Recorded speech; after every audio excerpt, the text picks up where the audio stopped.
Hello everybody, welcome to my channel. This is Professor Ivneet. So today I am going to teach you Karl Pearson coefficient of correlation. जब भी हम correlation calculate करने की बात करते हैं तो कोरिलेशन ज़्यादातर इसी मेथड से कार्ल पियर्सन मेथड से ही कैलकुलेट होता है. ये एक बहुत ही इंपॉर्टेंट मेथड है. So without wasting any time let's get started.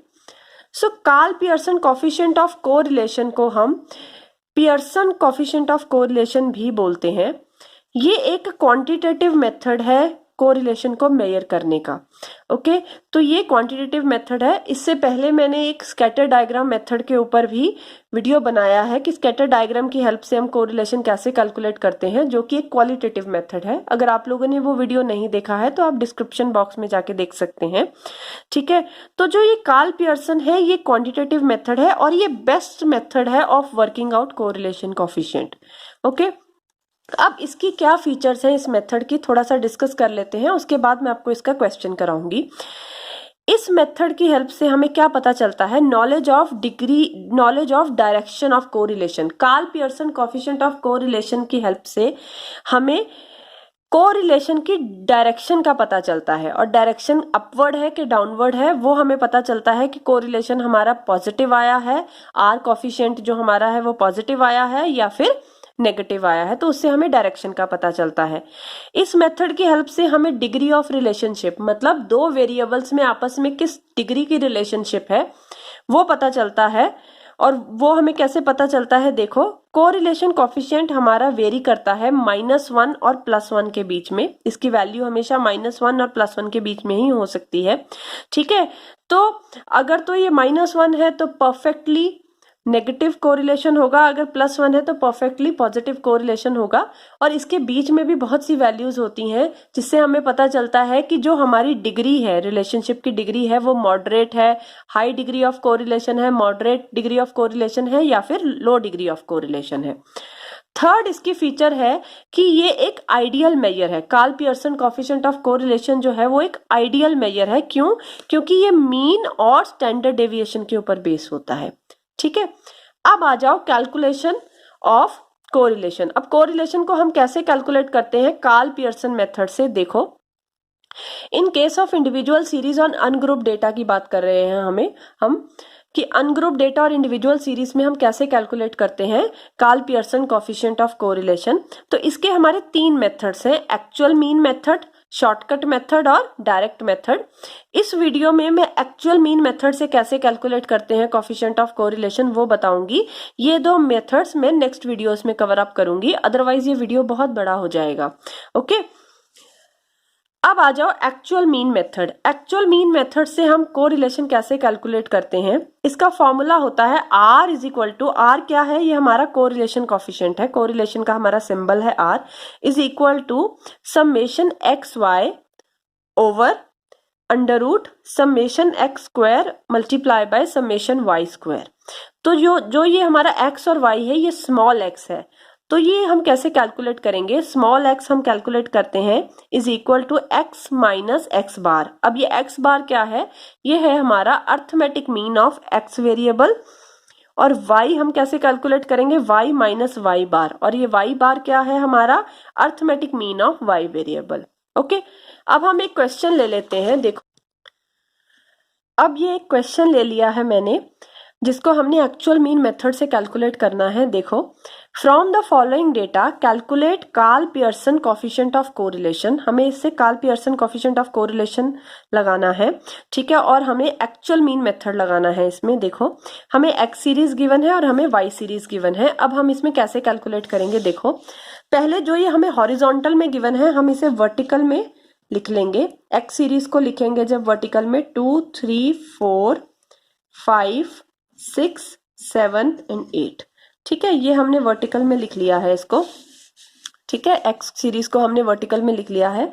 ठीक है, हमारा r का जो फॉर्मूला होता है वो हमारा होता है r is equal to summation XY over summation x² multiply by summation y². ठीक है, ये हमारा फॉर्मूला होता है r का. ठीक है, तो हमें ये सब कुछ कैलकुलेट करना है। तो सबसे पहले हम क्या करेंगे, हम स्मॉल एक्स कैलकुलेट करेंगे। स्मॉल एक्स का फॉर्मूला क्या, कैसे कैलकुलेट करते हैं, एक्स माइनस एक्स बार।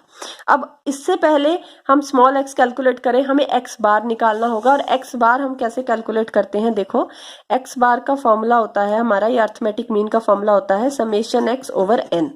ठीक है, और ऐसे ही हम y बार का भी कैलकुलेट करेंगे, उसका फॉर्मूला होता है समेशन y ओवर n। ठीक है, अब देखो हमारा n कितना है, 1 2 3 4 5 6 7, n है हमारा 7। ठीक है, n हमारा 7 है और हमें समेशन x चाहिए। देखो इसको टोटल कर लेंगे जब हम, तो वो हमारा आ जाएगा 35। ठीक है, तो हम ये 35 ओवर n है हमारा 7, हमने अभी कैलकुलेट करा है 1 2 3 4 5 6 7, n है हमारा 7। तो जब हम ये कैलकुलेट करेंगे तो x बार हमारा आ जाएगा 5।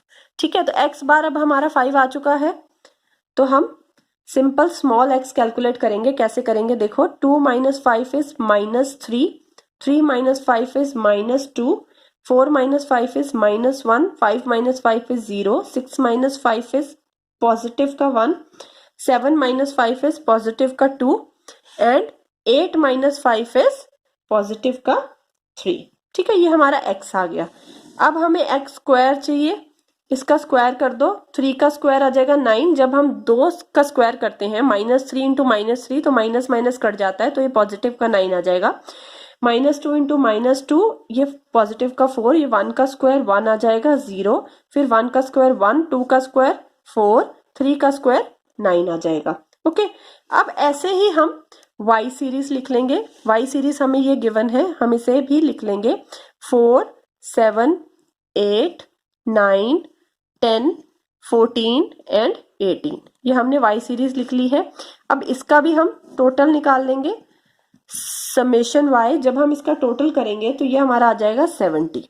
ठीक है, और n हमें पता ही है, n हमारा 7 है, तो हम पहले y बार निकालेंगे। ये हमारा 70 आया है ओवर n है हमारा 7, तो ये हमारा आ जाएगा 10, y बार आ जाएगा हमारा 10।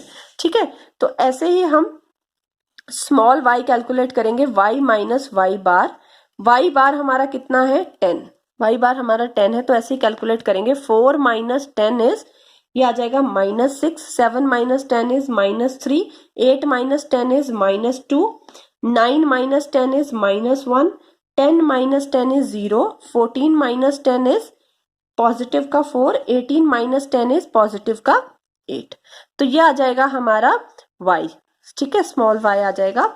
अब हमें y का स्क्वायर चाहिए, y का स्क्वायर कर लेते हैं। जो ये y है इसका स्क्वायर कर ले, -6 का स्क्वायर आ जाएगा 36, माइनस माइनस कट जाएगा, 3 का स्क्वायर 9, 2 का स्क्वायर 4, 1 का स्क्वायर 1, 0 का स्क्वायर 0, 4 का स्क्वायर 16, देन 8 का स्क्वायर 64। ठीक है, तो इसका हम टोटल कर लेंगे, समेशन y स्क्वायर। जब हम इसका टोटल करेंगे तो ये आ जाएगा हमारा 130। ठीक है, ऐसे ही हम इसका भी टोटल करेंगे x स्क्वायर का, समेशन x स्क्वायर का जब हम टोटल करेंगे तो ये हमारा आ जाएगा, सब जब टोटल करेंगे तो 28 आ जाएगा। ठीक है, और ये आ जाएगा 130। ठीक है, अब हमें एक्स वाई भी चाहिए, फॉर्मूला में हमारा एक्स वाई भी है, इसका टोटल भी है। तो ये हमें x गिवन है और ये हमें y है, तो इन दोनों को मल्टीप्लाई कर लो। -3 इंटू -6, ये पॉजिटिव का 18 आ जाएगा। -2 इंटू -3 पॉजिटिव का 6 आ जाएगा। -1 इंटू -2 पॉजिटिव का 2 आ जाएगा।